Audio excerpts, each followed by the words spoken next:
नमस्कार, न्यूज 24 देख रहे हैं आप। मैं हूं आपके साथ डॉक्टर मीना शर्मा। राजस्थान सहित पूरे देश में पहले चरण के जो चुनाव संपन्न हुए उसमें राजस्थान का वोटिंग परसेंटेज काफी चौंकाने वाला रहा और पिछले 24 घंटे से लगातार इस बात पर सवाल चर्चा हो रही है, बहस हो रही है कि आखिर राजस्थान में मतदान का प्रतिशत इतना कम क्यों रहा। इसके कारणों की तलाश की जा रही है, लोग आपस में संवाद कर रहे हैं, समझने की कोशिश कर रहे हैं कि राजनीति के पंडित कहाँ विफल हुए, कहाँ सफल हुए। और इस चुनाव में अगर जनता बाहर नहीं निकली है तो 5 साल बाद लोकतंत्र के इस पर्व में आहुति देने के लिए जनमानस ने खुद को दूर रखा। तो जनता की निराशा चुनावों के प्रति है, जनता की निराशा राजनीतिक दलों के प्रति है, राजनेताओं के प्रति है। किस तरह से इस दूसरे चरण के जैसे जैसे हम नजदीक जा रहे, क्योंकि अगले शुक्रवार को दूसरे चरण का मतदान राजस्थान में होना है और सवाल ये है कि क्या पहले चरण का असर दूसरे चरण पर भी देखने को मिलेगा। हमारे खास मेहमानों के साथ इसी पर विस्तार से चर्चा करेंगे। डॉक्टर सुमित गर्ग कांग्रेस से हमारे साथ हैं, राजेश चौधरी जी बीजेपी के प्रवक्ता, श्याम सुंदर शर्मा जी वरिष्ठ पत्रकार, डॉक्टर मुनेश अरोड़ा वरिष्ठ पत्रकार, गुलाब बत्रा जी वरिष्ठ पत्रकार, प्रमोद तिवारी जी भीलवाड़ा से, संगीता जी जोधपुर से, राजेंद्र मधुकर जी शेखावाटी के सीकर से और विनय जोशी जी दौसा से।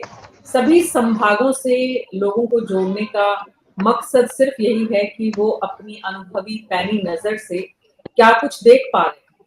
डॉक्टर सुमित गर्ग, कांग्रेस पार्टी में कल हमने चर्चा की थी और 24 घंटे में आप लोगों ने भी चर्चा की होगी।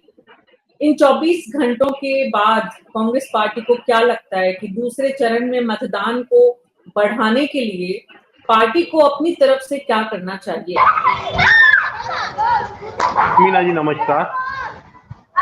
जहां तक कल के मतदान का सवाल है, बीच में आवाज होता है, जहां कंटिन्यू करूं? जी बोले। जहां तक कल के मतदान का सवाल है, अगर पिछले 2019 के चुनावों से उसकी तुलना करें तो लगभग 6% या उससे थोड़ा बहुत कम ज्यादा राजस्थान में मतदान कम हुआ है। अगर अतीत में जाएं तो जब भी मतदान कम हुआ हमारी पार्टी को उसका लाभ मिला, और जब भी मतदान ज्यादा हुआ भाजपा को उसका लाभ मिला। इसको स्वीकारने में मुझे कोई आपत्ति नहीं। और शायद ये पैटर्न किस पैटर्न पर चलता है मैं अभी तक अनुभज्ञ हूं। मैंने बड़ा एनालिसिस किया मीना जी। 0.9% का अगर इजाफा हो रहा है तो बीजेपी जीत जाती है। 0.9% ही अगर वोट परसेंट कम होता है तो कांग्रेस जीत जाती है। तो इस पे ये कह पाना आज की तारीख में कि वोट ऑफ परसेंटेज अगर कम हुआ है तो क्या होगा, ये मेरे लिए बड़ा मुश्किल है। लेकिन मैं एक बात जरूर कहूंगा कि ये वोट ऑफ परसेंटेज क्यों कम हुआ, किसकी जिम्मेदारी थी, क्या नैरेटिव था इस देश का? मोदी की गारंटी, मोदी पे ही चुनाव केंद्रित था। अगर कहीं वोट ऑफ परसेंटेज कम हुआ है तो मेरा ये मानना कि इस देश की जनता ने मोदी पे विश्वास नहीं किया है। मेरा दूसरा ये मानना है कि बीजेपी का कार्यकर्ता जो आज से पहले जिस तरह से चुनाव में भाग लेता था, या ये कहूं कि बीजेपी का जो कार्यकर्ता है वोकल है, बड़ा एग्रेसिव है, एग्रेसिवली अपने कैंपेन करता है, लेकिन इस चुनाव में आपको कहीं नजर नहीं आया। तो मैं ये कहना चाहूंगा कि मतदाता ही नहीं, बीजेपी का कार्यकर्ता भी नीरस था और इसी के चलते ये मतदान कम हुआ। अब आती है बात बढ़ाने की। मीना जी, इसमें कोई दो राय नहीं कि मतदान कम होने पर मेरी पार्टी को कहीं ना कहीं फायदा मिलता है, लेकिन हम उस पार्टी से जाते हैं जो लोकतंत्र को मजबूत करने की बात करती है। हमें कोई फर्क नहीं पड़ता लोकतंत्र में पार्टियां चुनाव जीतेंगी हारेंगी, चुनाव आएंगे जाएंगे, लेकिन लोकतंत्र मजबूत होना चाहिए। और लोकतंत्र मजबूत कब होगा? जब अधिक से अधिक मतदान हो। ये जिम्मेदारी मेरी पार्टी की भी है और सबसे ज्यादा अगर किसी की है तो सत्ताधारी दल की है। तो मैं तो यही कहूंगा कि हम सब मिलकर ये सुनिश्चित करें कि अगला जो चरण आएंगे देश में राजस्थान में भी आएंगे और देश में विभिन्न राज्यों में आएंगे। उसमें सुनिश्चित करें कि जनता ज्यादा से ज्यादा आए और मतदान करे और लोकतंत्र को मजबूत करे।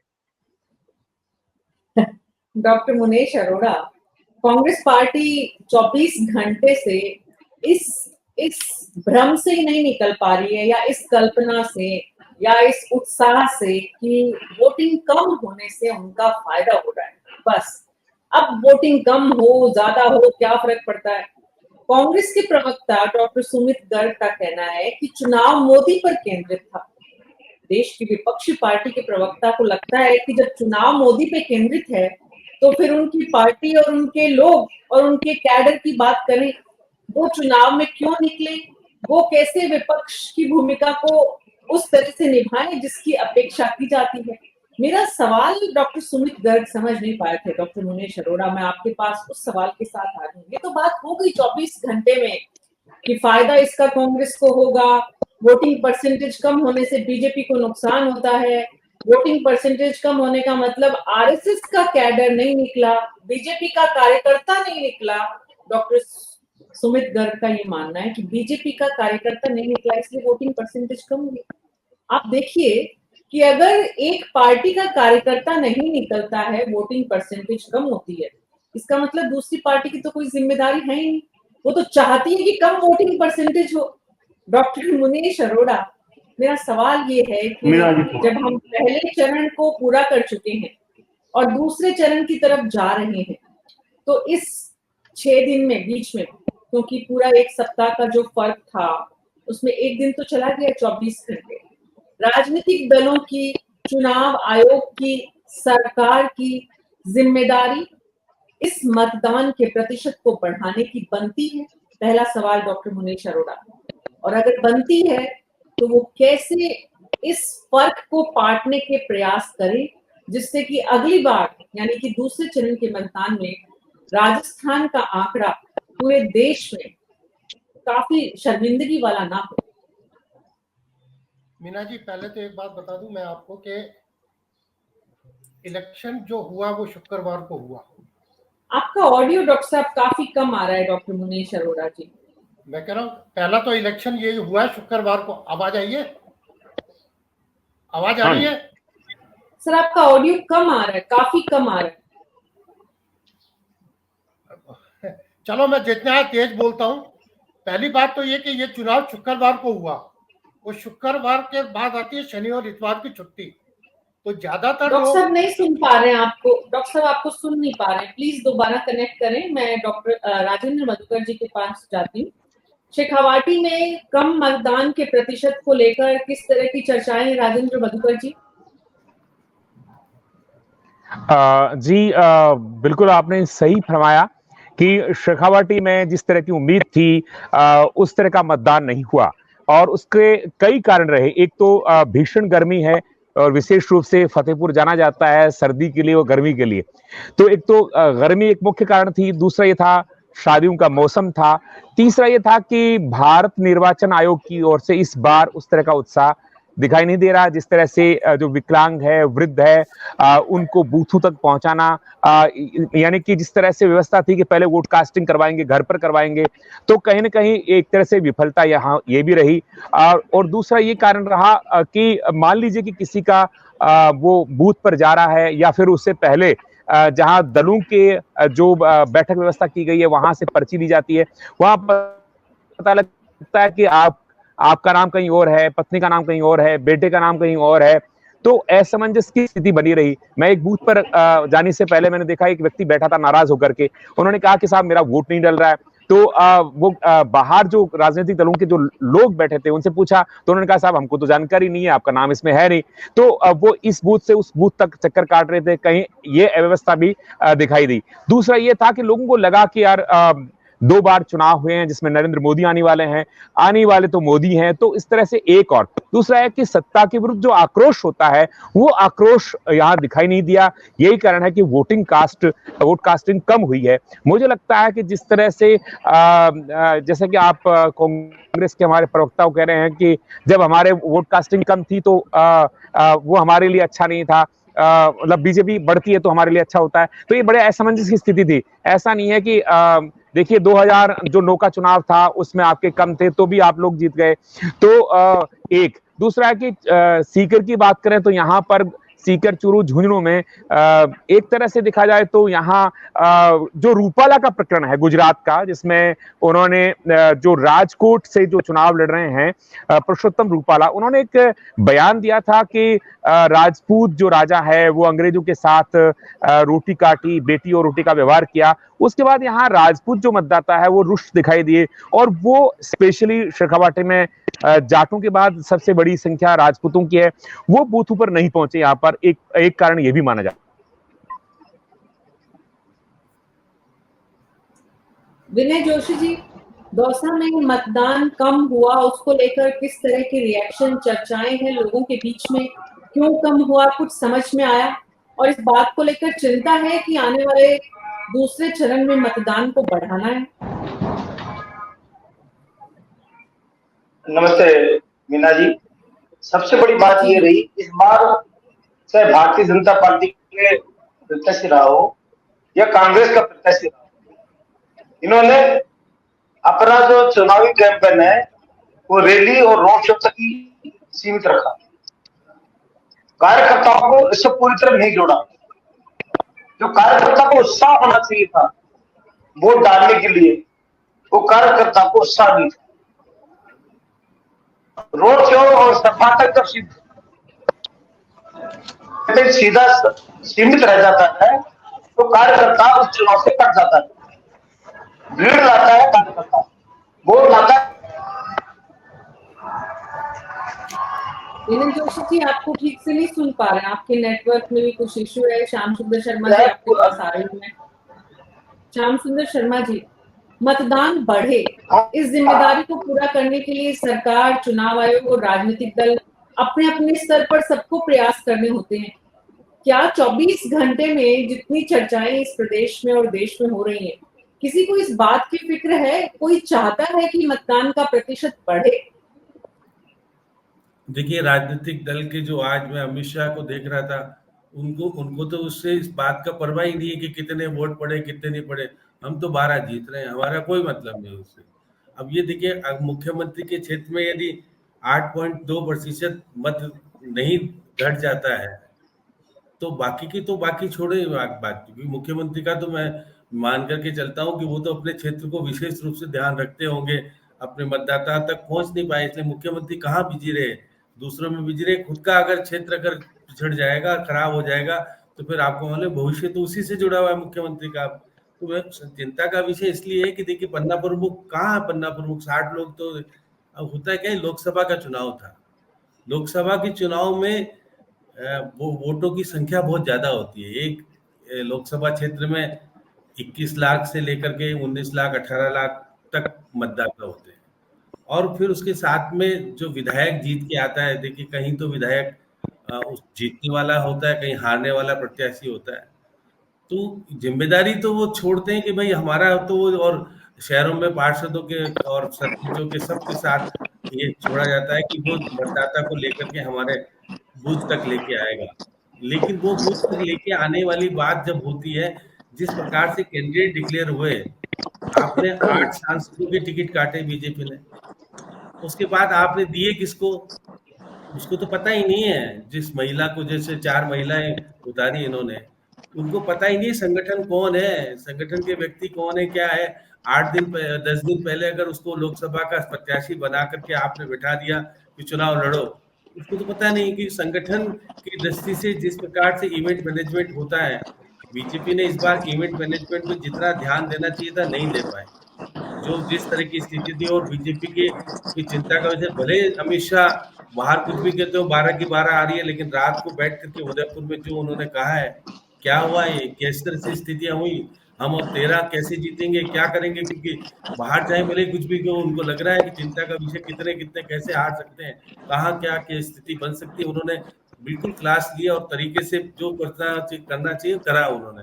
और जिस प्रकार से मैं देख रहा कि कैंडिडेटों में आप देखिए, बीजेपी और कांग्रेस, और एक जगह तो अब है भारतीय आदिवासी पार्टी। अब देखिएगा कि अमराराम चुनाव लड़ रहे हैं, अब अमराराम के साथ कांग्रेस वाले कितने जुड़े होंगे ये तो राजेंद्र जी को पता ज्यादा होगा, क्योंकि क्या राजेंद्र पारिक जिस प्रकार से अपना चुनाव लड़ते हैं उस तरह से चुनाव लड़े क्या, ये चिंता का विषय है कि क्योंकि पार्टी का चुनाव लड़ नहीं रहा है, गठबंधन का चुनाव लड़ रहा है, ठीक जीत जाए तो ठीक है, नहीं जीते तो कोई बात नहीं।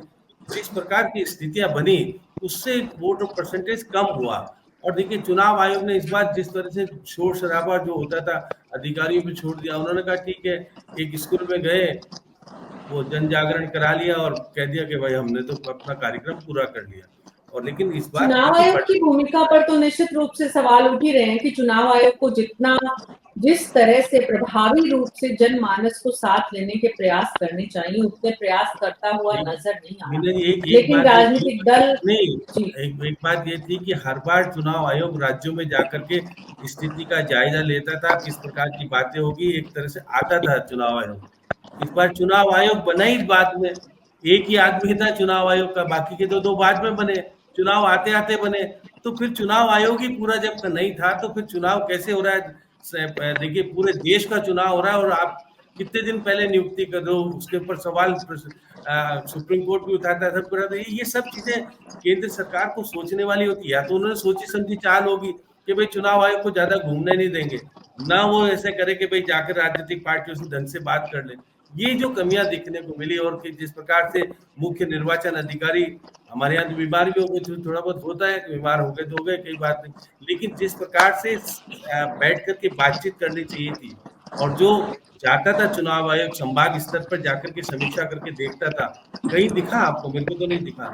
इस बार 12 लोकसभा क्षेत्र में चुनाव हुआ, किसी संभाग स्तर पर मुख्य निर्वाचन अधिकारी ने जाकर के वहां समीक्षा बैठक की क्या? किसी कलेक्टर्स को पूछा क्या किस तरह की स्थितियां?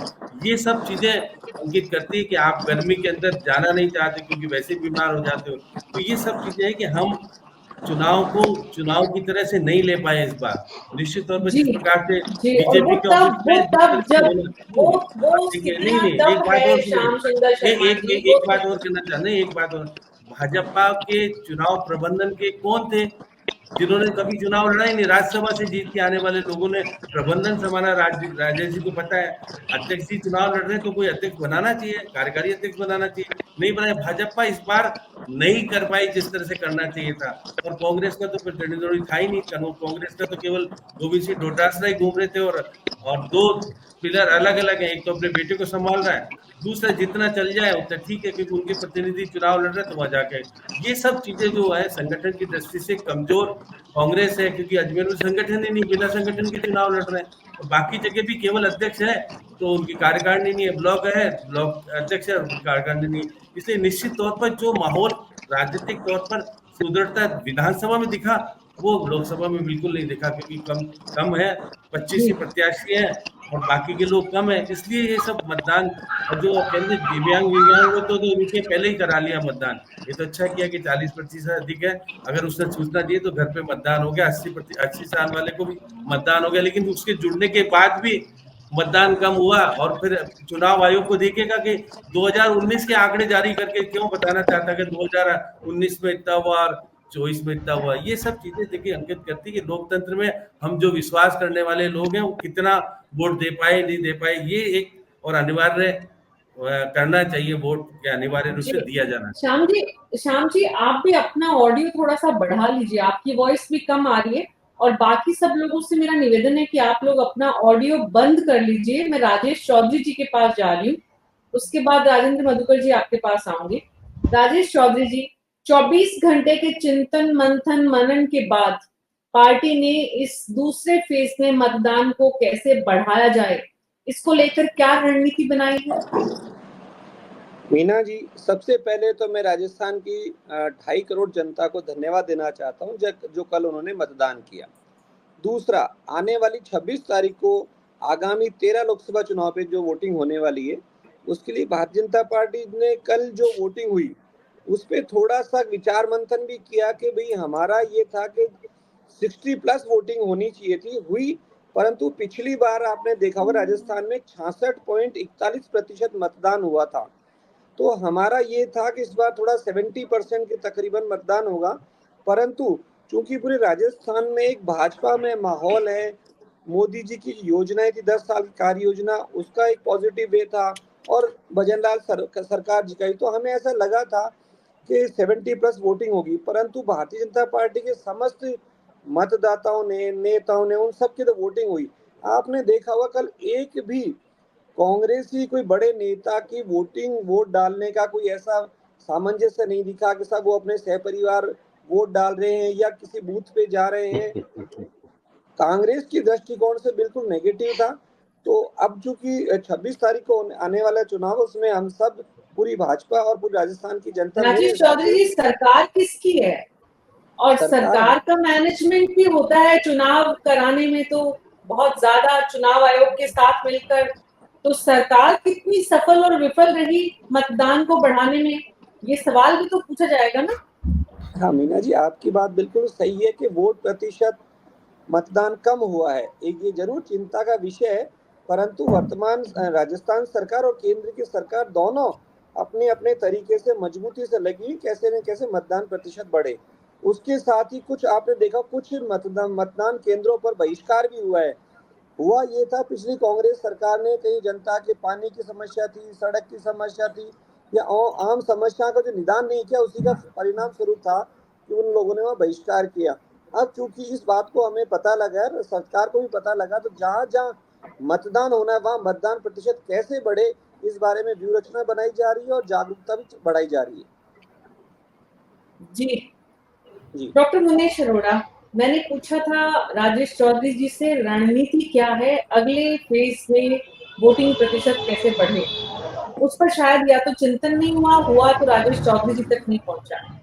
अब सवाल ये डॉक्टर मुनेश अरोड़ा कि इस पूरे प्रकरण में, यानी कि मतदान के प्रतिशत में जो कमी देखी गई, क्योंकि हर बार हम आगे बढ़ते हैं, हम पीछे नहीं जाते हैं, और जितना पिछले चुनावों में चुनाव आयोग की तरफ से मतदान को बढ़ाने के लिए, लोगों को जोड़ने के लिए प्रचार प्रसार और जितने अभियान हुए, वो अभियान भी इस बार हमें देखने को नहीं मिले, क्योंकि दरअसल सरकारें खुद चुनाव लड़ रही थी। राजस्थान में MP 25 कैंडिडेट बीजेपी के और कांग्रेस के या अन्य दलों के चुनाव नहीं लड़ रहे थे।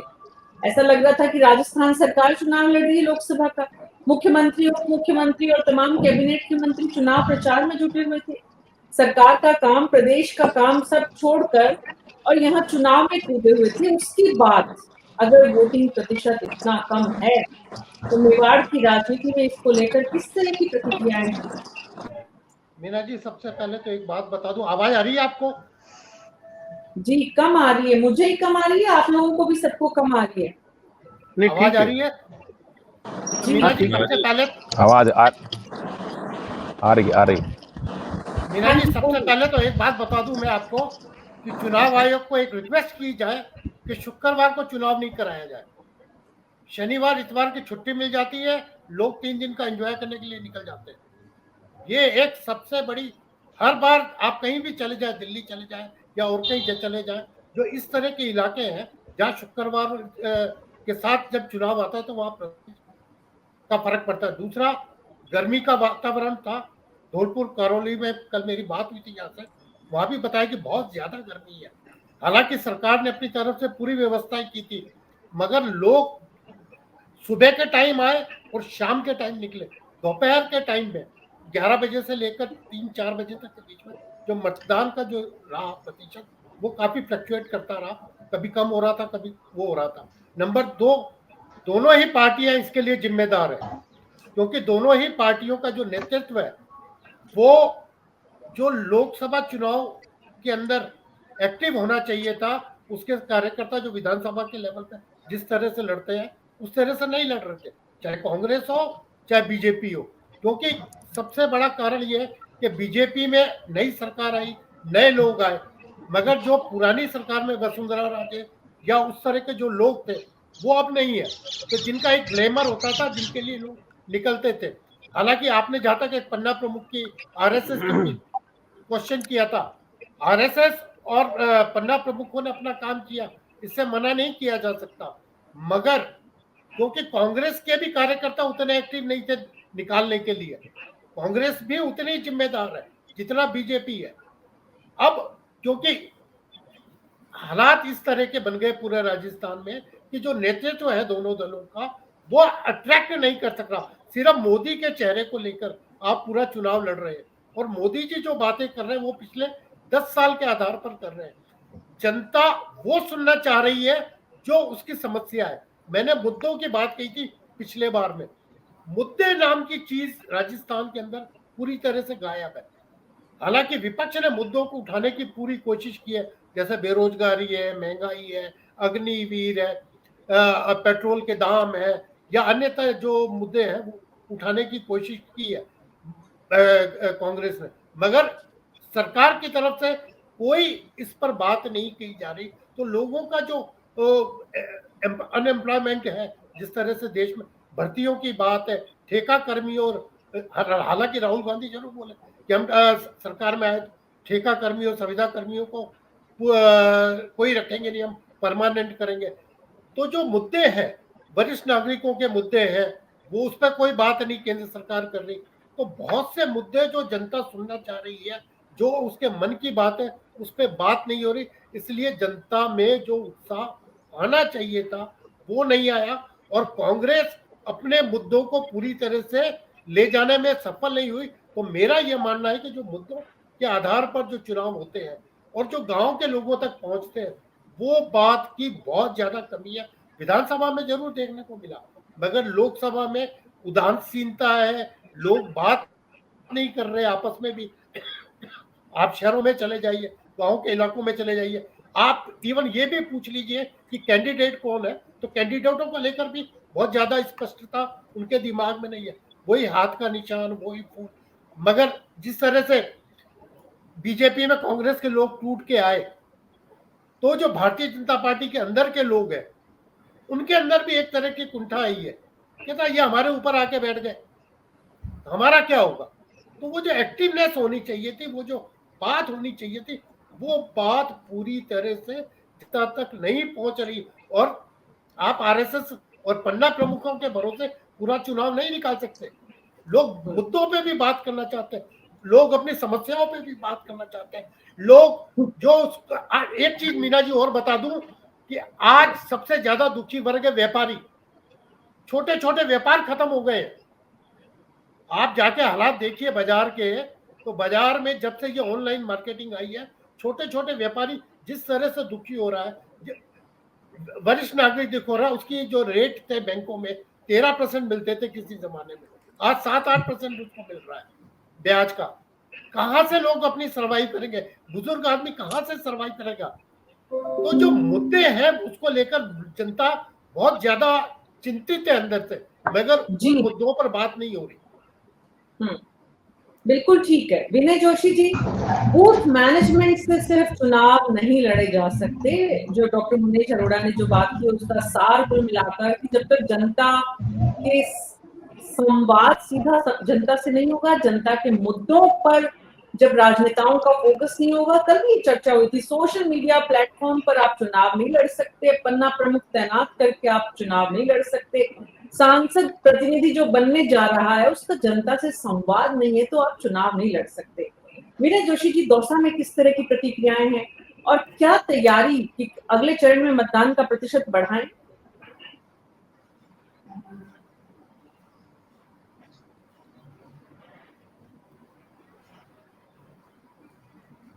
मीना जी, दौसा लोकसभा क्षेत्र में 55% से अधिक मतदान हुआ है।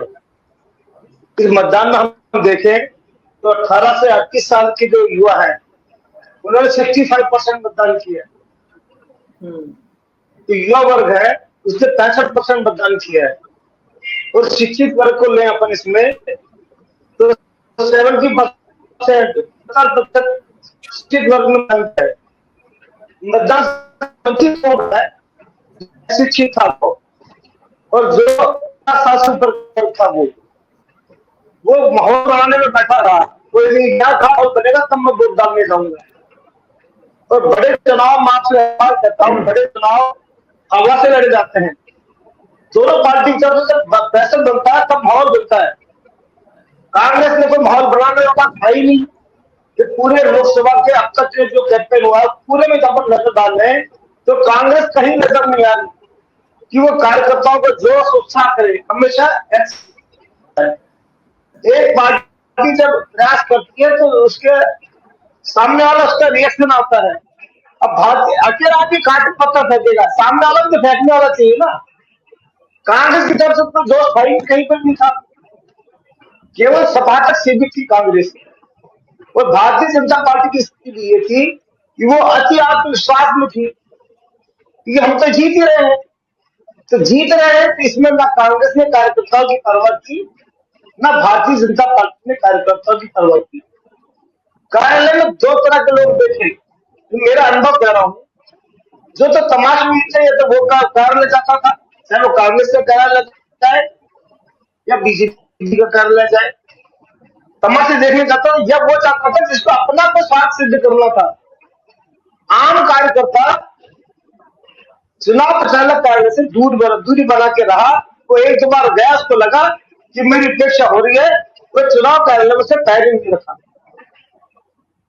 जब भारत सरकार का स्वीप योजना का कार्यक्रम चलता था, 200 लोकसभा क्षेत्र में 2 अधिकारियों के भरोसे छोड़ दिया गया। स्कूलों में, सरकारी कार्यालय में गए, 2-3 फंक्शनों की फोटो खिंचाई और कार्यक्रम की तीसरी कर दी। ये बात जरूर है, अगर प्रत्याशी आप पंचायत मुख्यालय पर पार्टियों के बैनर झंडे नहीं पहुंचे, ना कांग्रेस का पहुंचा ना भारतीय जनता पार्टी का पहुंचा, पोस्टर होल्डिंग की तो बहुत दूर की बात हो गई। जब तक आप जोश नहीं भरोगे, चाहे दूसरा चरण हो या तीसरा चरण हो, जब तक कांग्रेस और भारतीय जनता पार्टी दोनों प्रेशर नहीं बनाएंगी, दोनों प्रचार में जोर नहीं लगाएगी, एक पार्टी से कभी भी शोर नहीं बनता। शोर दो तरफ से होता है। तो कांग्रेस ने तो ये तय कर लिया कि हमें प्रचार करना ही नहीं है, हमें तो केवल भारतीय जनता पार्टी को गाली निकालनी है, इनको कमी दिखानी है और अपना काम खत्म करना है। यही कारण है, जब लोकतंत्र में जब तक दो बराबर से शोर नहीं बचाएंगे तब तक माहौल नहीं बनेगा। इसलिए राजस्थान के पूर्वी राजस्थान में जब 12 जिले में मतदान हुआ, किसान गर्मी में खेती काटता है ना, उससे बड़ा काम तो नहीं ना वोट डालना। सही बात, कौन सा काम गर्मी में नहीं होता, पर जब माहौल बनता है तब आप जाता है। बिल्कुल। तो इस चुनाव को 2024 के चुनाव की चर्चा तो इसलिए हो रही थी कि यहाँ पर 2047 का विजन देश के प्रधानमंत्री रख रहे हैं और राहुल गांधी जो कांग्रेस पार्टी के एक तरह से चेहरा है, वो बता रहे हैं कि देश में कैसे बदलाव लाना है और कैसे लोकतंत्र को बचाना है। बड़ा डिसाइसिव चुनाव ये हो सकता था, लेकिन चुनाव में मतदान का प्रतिशत बताता है, क्योंकि मतदान के बिना चुनाव नहीं है। अगर परसेंटेज वोट लोगों का जो जिन्होंने वोट ही कास्ट नहीं किया तो कैसे पता चलेगा कि उनके मन में क्या है। लेकिन जो बात बीजेपी की समझ में आती है कि अति आत्मविश्वास में बीजेपी के नेता रोड शो, सरकार है तो भाषण, सोशल मीडिया पर चुनाव लड़ रहे थे। लेकिन कांग्रेस के पास तो डॉक्टर सुमित गर्ग, कांग्रेस के पास तो ये अवसर था कि वो एक एक घर तक, जनता तक पहुंचते और अपने पक्ष में लोगों को लाने के जेन्युइन प्रयास करते। मीना जी, सबसे पहले तो एक विषय आया कि समय ऐसा था, गर्मी थी, जिसके चलते मतदान कम हुआ। मैं इससे इत्तेफाक नहीं रखता। 2014 में भी यही समय था, 63% से ऊपर मतदान हुआ। 2019 में भी यही समय था, यही गर्मी थी, 66% से अधिक मतदान हुआ और यही शादी के समय थे और यही गर्मी थी।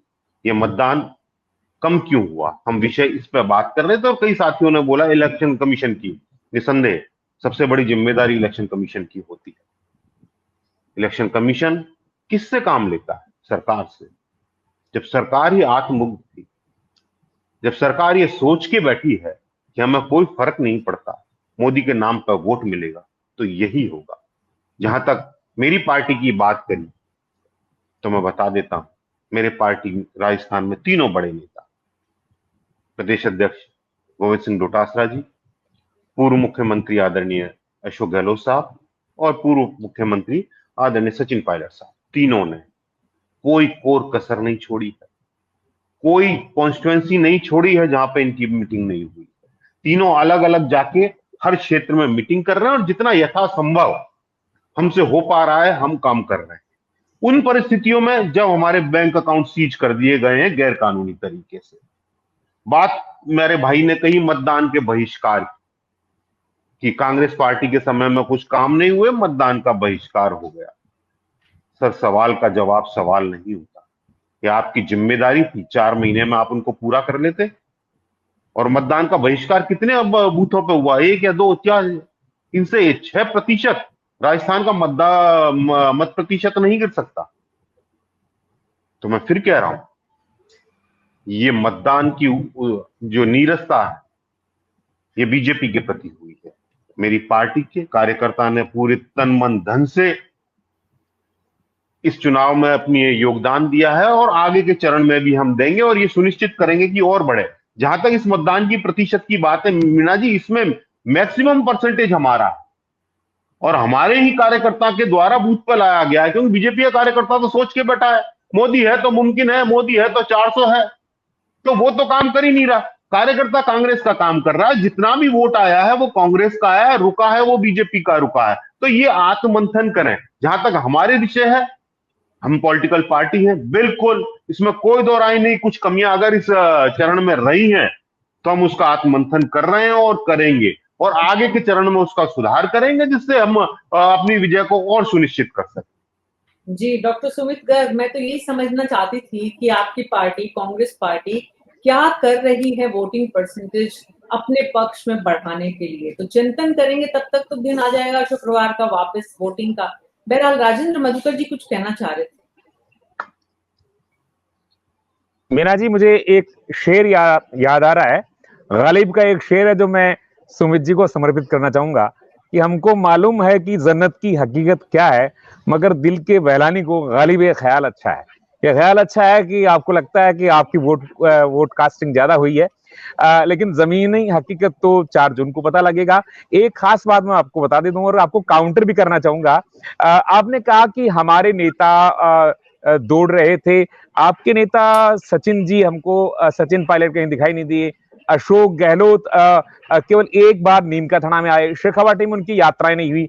यहाँ पर अगर शेखावाटी में वोट का प्रतिशत चूरू में बढ़ा है तो इसलिए बढ़ा है कि गोविंद सिंह डोटासरा ने यहाँ पर कास्ट पोलराइजेशन किया, डटकर मुकाबला किया, गमछा घुमाया, नृत्य किया और फटकारे लगाए। उसी की वजह से यहाँ वोट जो है प्रतिशत बढ़ा है चूरू में।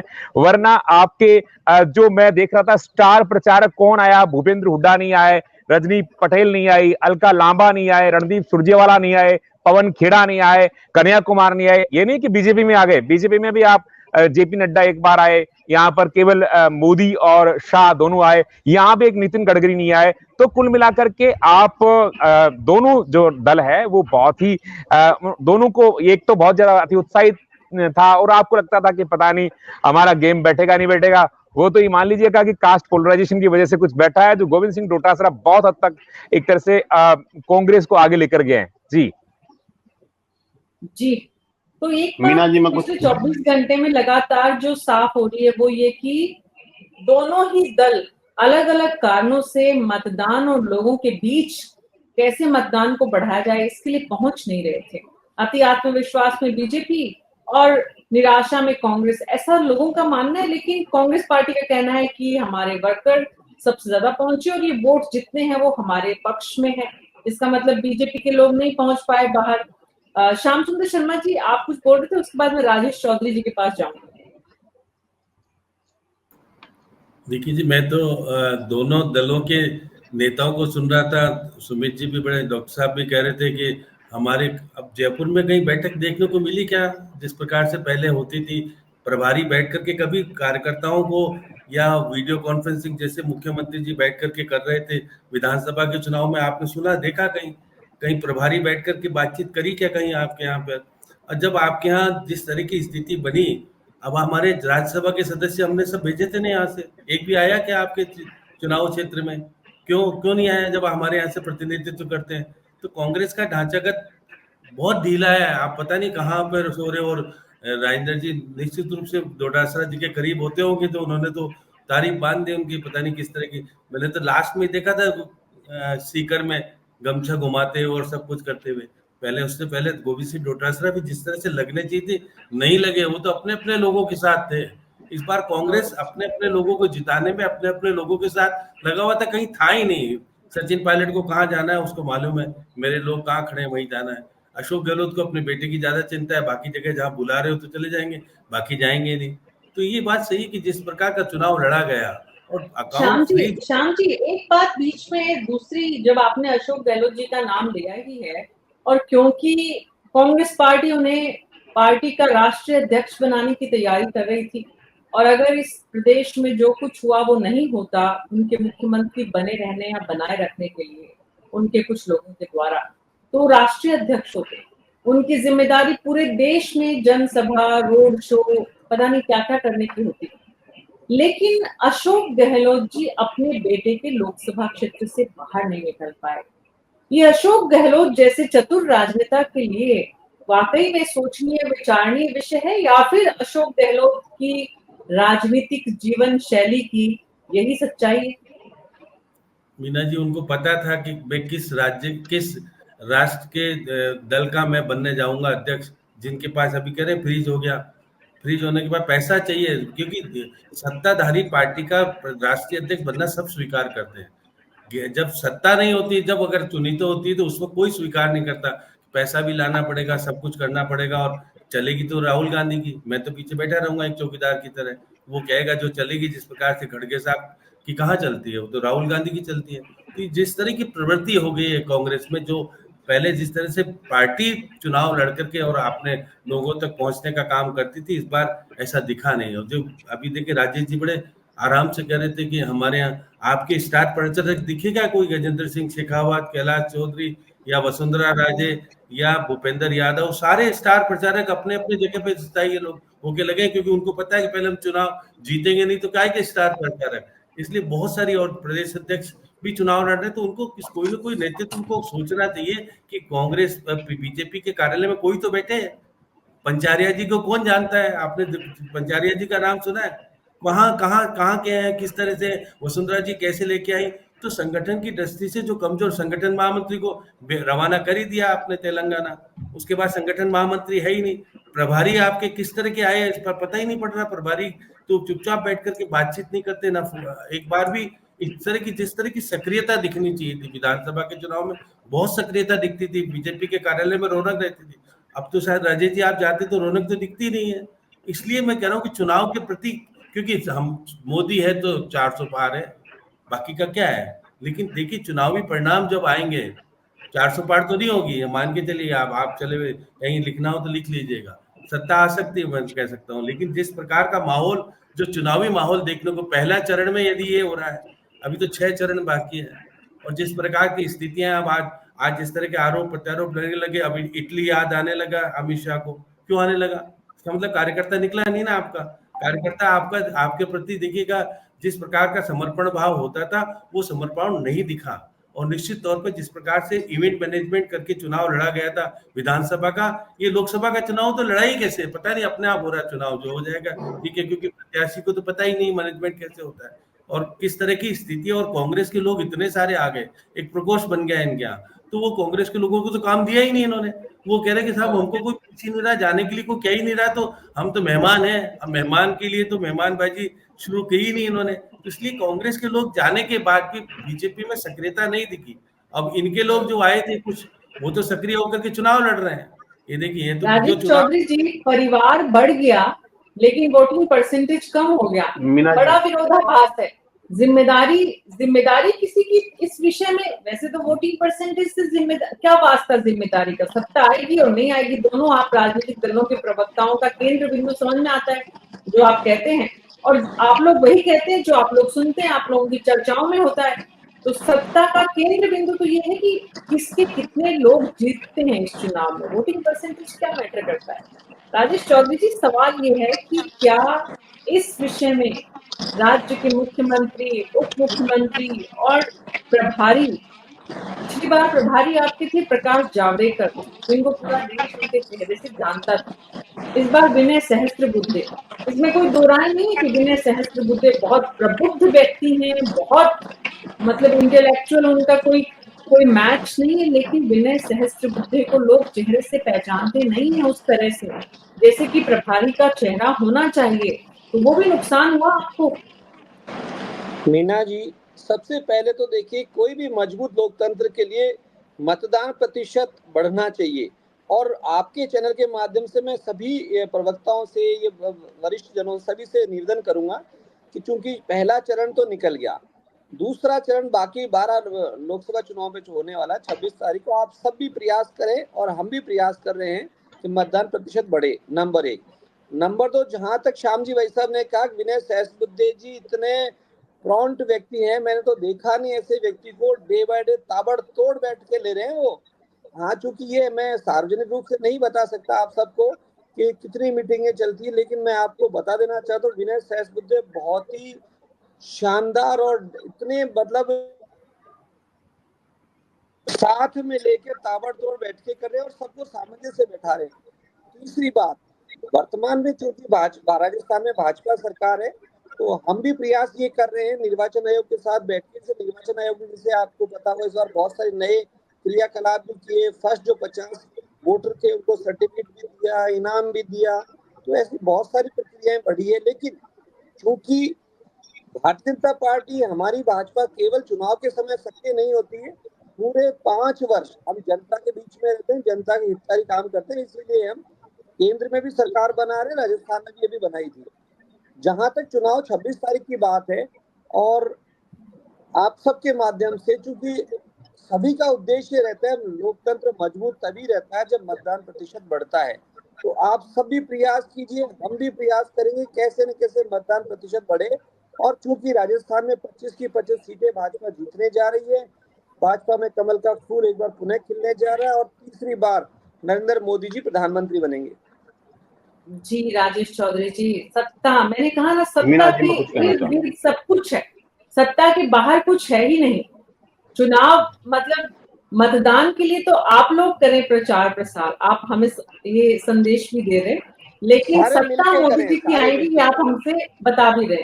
राजेश चौधरी जी, सवाल ये कि पार्टी के भीतर एक बात मैं कहना चाहता, राजेश जी, मुख्यमंत्री के क्षेत्र में 8.21% मतदान गिरा है।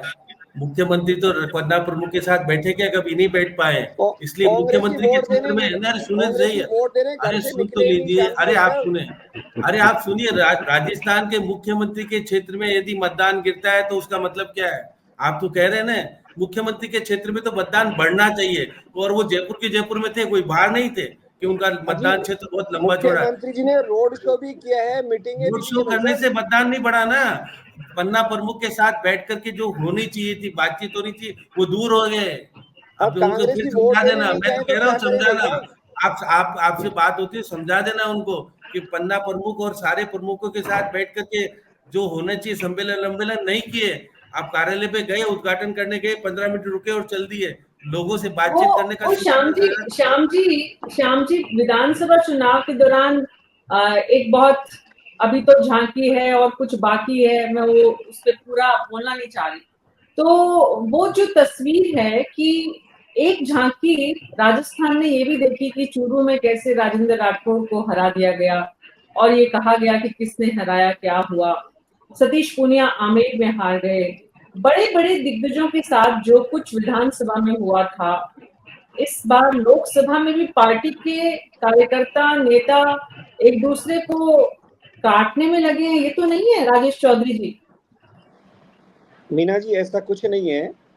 राजस्थान में भारतीय जनता पार्टी एक परिवार के रूप में काम करती है, वो चाहे चुनाव हो, चाहे पूरे 5 वर्ष जनता के बीच में रहने का कार्य हो। जहां तक श्याम जी भाई साहब, और सभी को बता दूं कि सीएम साहब ने, चूंकि अब आप पूछ रहे हो तो मैं बता दूं, हम प्रवक्ताओं की मीटिंग भी ले ली हमने 2 तो, और पूरे राजस्थान में सीएम साहब विनय राजेश जी, सहस्त्रबुद्धे और आप मेरे को, मेरी भी बात हुई होगी मुख्यमंत्री जी से, मैं भी कह रहा हूँ उनको प्रयास करने पड़ेंगे अपने क्षेत्र के लिए, नहीं तो बहुत सारे मुख्यमंत्री के क्षेत्र उखड़ते हुए देखे, उखड़ने में टाइम नहीं लगता, वो नहीं बुला पाए, ना बातचीत कर पाए। बात आगे बढ़ा दी जाएगी, पहुंचा दी जाएगी। 8.21% मतदान कम हुआ है मुख्यमंत्री के क्षेत्र में, बाकी जगह तो छोड़ दो, राजस्थान में तो 5.21 कम हुआ, उनके क्षेत्र में कम हुआ है। ये चिंता का विषय है नहीं मुख्यमंत्री के लिए, आप बताओ।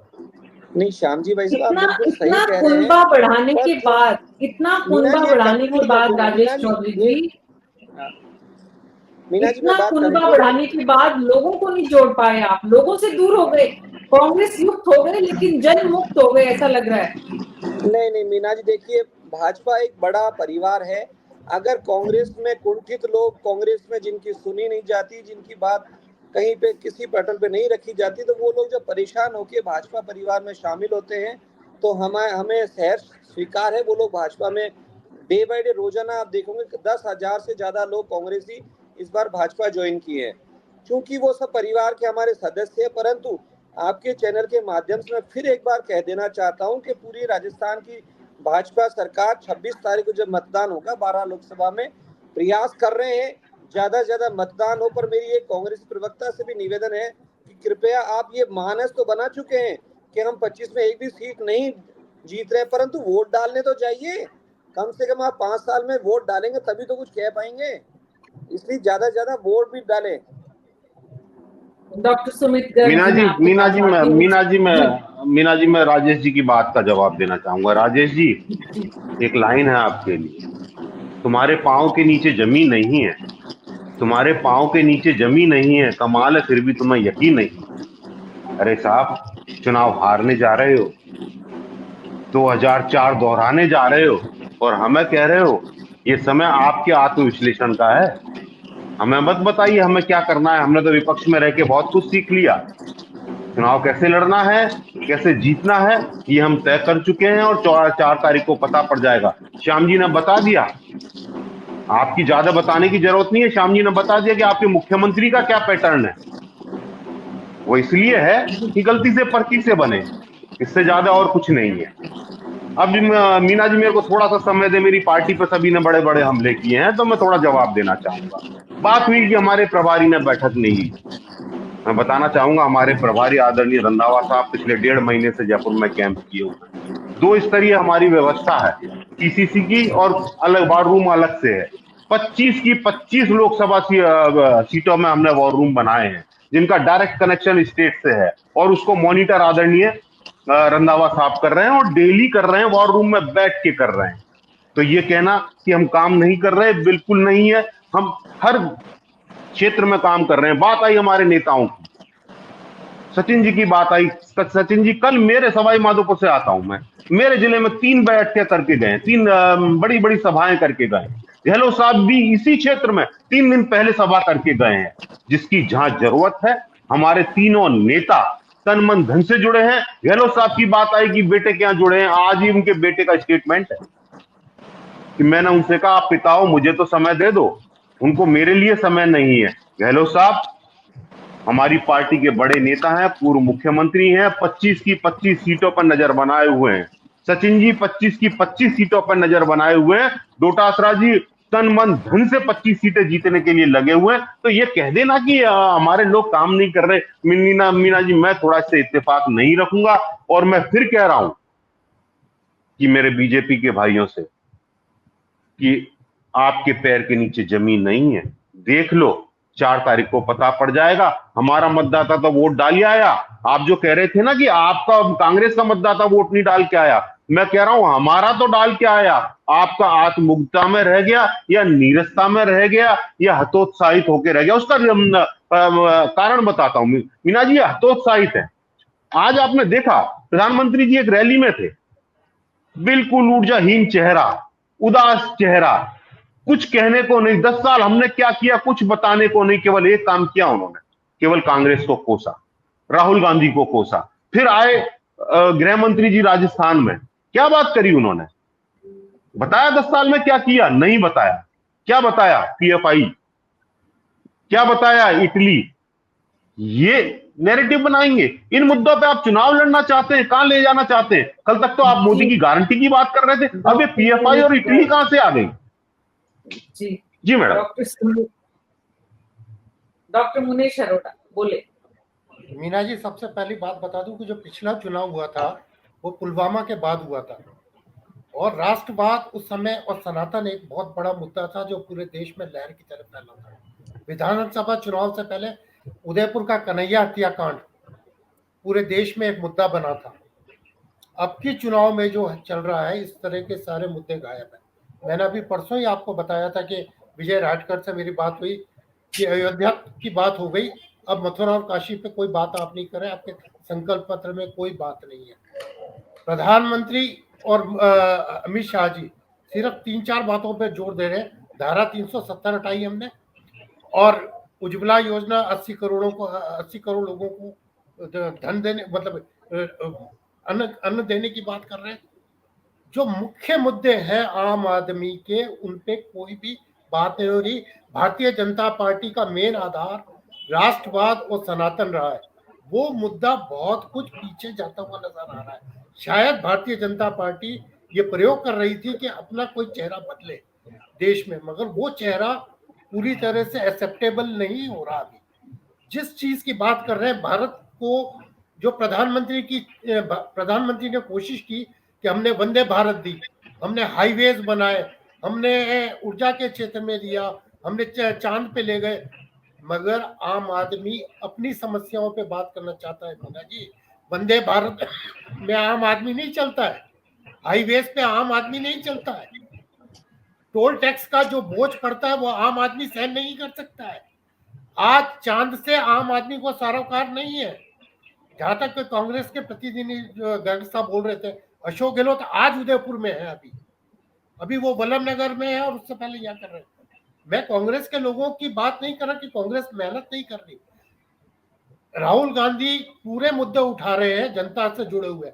राहुल गांधी ने साफ रूप से कहा है, बेरोजगारी की बात की है, आम जनता को जो रोजगार नहीं मिल रहा उसकी बात की है, अग्निवीर की बात की है, ठेका कर्म की बात की है, संविदा कर्मियों की बात की है, किसानों की बात की है, एमएसपी की बात की है। भारतीय जनता पार्टी न तो किसानों की बात कर रही है एमएसपी में, न अग्निवीर को योजना को लेकर के कोई बात कर रही है, और न राहुल गांधी ने ये कहा कि हम नौकरी में आएंगे तो जितनी भी वैकेंसियां उसको 30 लाख नौकरियों को भरेंगे।